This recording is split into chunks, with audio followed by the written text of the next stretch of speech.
Sí, Quique, vamos al entrevistado de lo que habíamos comentado al principio, lo que tiene que ver con el proyecto del gobierno en el Congreso de la Nación, ahora en la Cámara de Diputados, de reformar la manera de elegir al Procurador General de la Nación, pero no solo eso, sino también la manera de juzgar o investigar a los fiscales a los que se acuse de algún tipo de mal desempeño en sus funciones. Para hablar de ello estamos en línea con el doctor Luis Herrero. Luis, hemos hablado alguna vez aquí al aire por estos temas de la justicia y fue juez camarista del Fuero de la Seguridad Social, dedicado a las cuestiones de los juicios de los jubilados, y trascendió también públicamente por algún tipo de acusación y persecución que se le hizo desde el kirchnerismo respecto de esto. Luis está integrando un colectivo de organizaciones que están bregando para que no se apruebe este proyecto al diputado. Lucio Fernández Muro saluda, ¿cómo le va? ¿Qué tal, Lucio? Un placer enorme hablar con usted y con su audiencia también, por supuesto. Bueno, lo mismo. ¿De qué se trata Regia o Regía, que es la red de entidades, o no me acuerdo bien la sigla, que están participando ustedes? Bueno, Regía es una entidad nueva. Es un conglomerado de entidades independientes vinculadas a la justicia y al derecho, que tienen por fin defender la independencia judicial y del Ministerio Público, promover el fortalecimiento de la justicia, profundizar la transparencia y ampliar el acceso a la información en estos dos poderes del Estado, fortaleciendo el rol de la sociedad civil en temas vinculados a la justicia.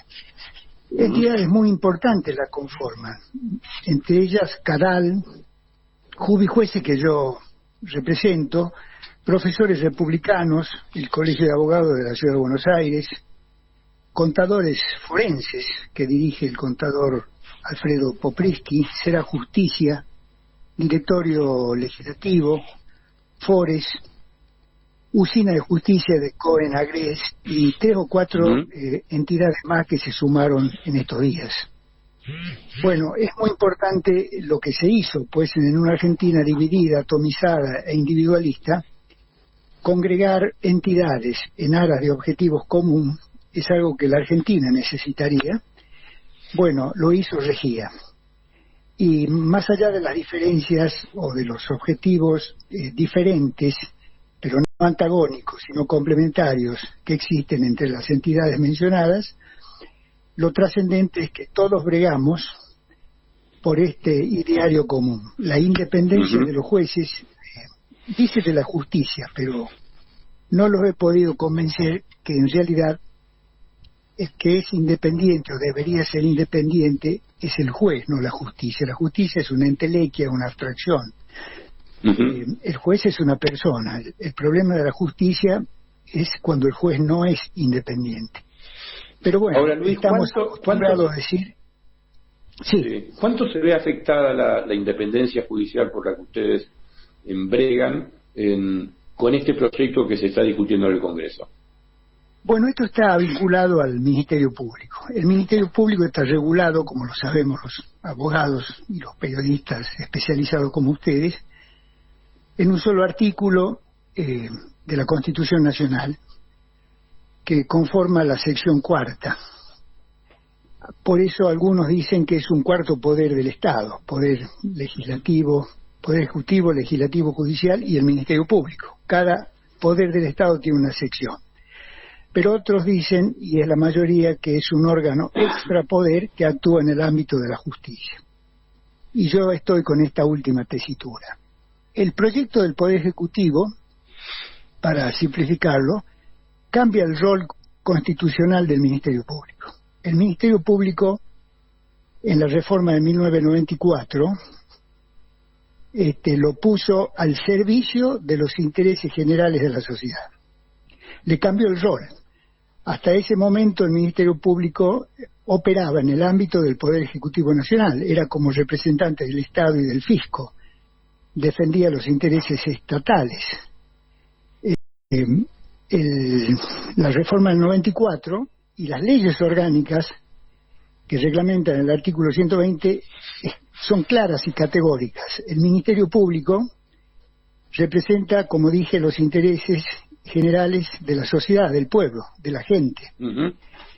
Y las leyes mencionadas, especialmente la 24.946, que está vigente, porque hay dos leyes orgánicas, y la 27.148 del 2015, bueno, establecen claramente que el Ministerio Público debe hacerse parte en la justicia en defensa de tales intereses.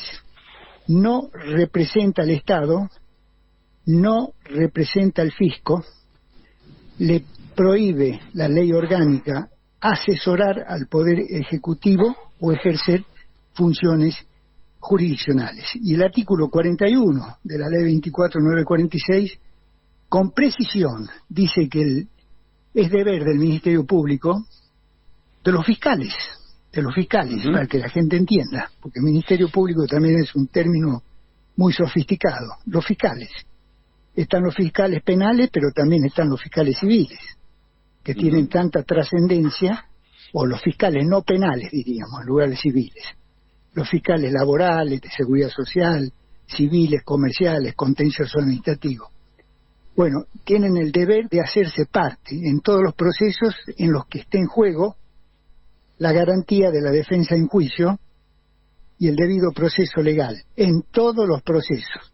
Son los garantes de esta garantía, valga la redundancia, constitucional, especialmente cuando están en juego los derechos de los vulnerables. Es un rol claramente direccionado a proteger, como dije al comienzo, los intereses sociales. También tienen el deber de defender los derechos de los usuarios. Esto no lo saben ni siquiera los propios fiscales. De los y porque es un fuero consumidores, nuevo, ¿no? El tema del derechos y bienes de valor artístico, paisajístico, etcétera.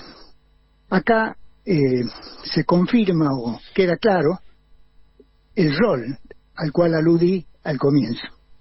Este es el rol que le asignó la Constitución del 94 y que el proyecto del Poder Ejecutivo, que tiene media sanción del Senado, pretende modificar de cuajo, poniéndolo al servicio al Ministerio Público del Poder Ejecutivo, de la clase política dominante o gobernante. Uh-huh. Por ejemplo, el jefe del Ministerio Público es el Procurador General de la Nación. Sí. Las funciones son trascendentes. Diseña y fija la política general del Ministerio Público y la política de persecución penal. Imparte instrucciones a todos los fiscales que integran el Ministerio Público. Eleva al Congreso las modificaciones que considera pertinentes en el ámbito del Ministerio Público, aplica sanciones a los fiscales que dependen de él, promueve el enjuiciamiento de esos fiscales. En fin, acá se ve el poder inmenso que tiene el Procurador General. También el artículo 4 de la Ley 27.148 claramente dice que tiene autonomía funcional y no está sujeto a directivas emanadas de órganos ajenos a su estructura. Pero vemos que en el proyecto oficial se le da atribuciones a la Comisión Bicameral de Seguimiento y Control del Ministerio Público que antes no tenía. Esta comisión fue creada por la Ley 24.946, que es la primera ley orgánica del año 98. También se ratifica a esta comisión en la segunda ley, la 27.148, que se sancionó después de la reforma en diciembre del 2015. Pero la más nueva. El proyecto oficial le da un rol de contralor sobre el Ministerio Público, lo cual es altamente constitucional, porque como lo dice expresamente la Constitución en el artículo 120, el Ministerio Público es un órgano independiente de los tres poderes del Estado. de las corporaciones políticas, de las corporaciones mediáticas. Es autónomo. Tienen los fiscales inmunidades funcionales, exactamente iguales que los legisladores.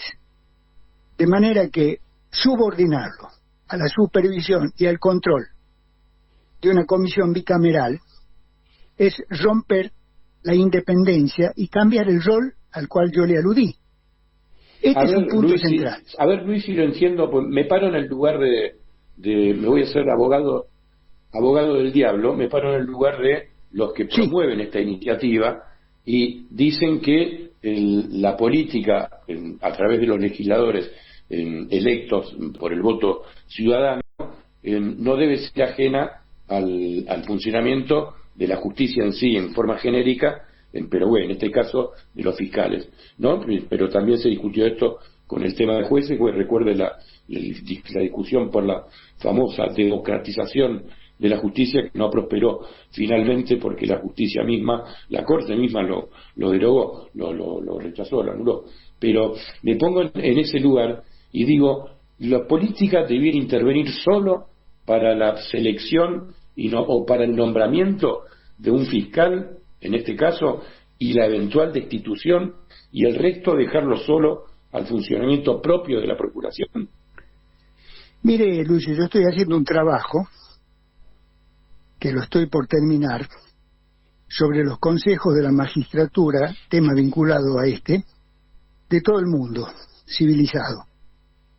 El único país del mundo civilizado, Europa, América, que le da injerencia a la clase política en el gobierno de los poderes judiciales que se establecen a través de los consejos de la magistratura, es la República Argentina.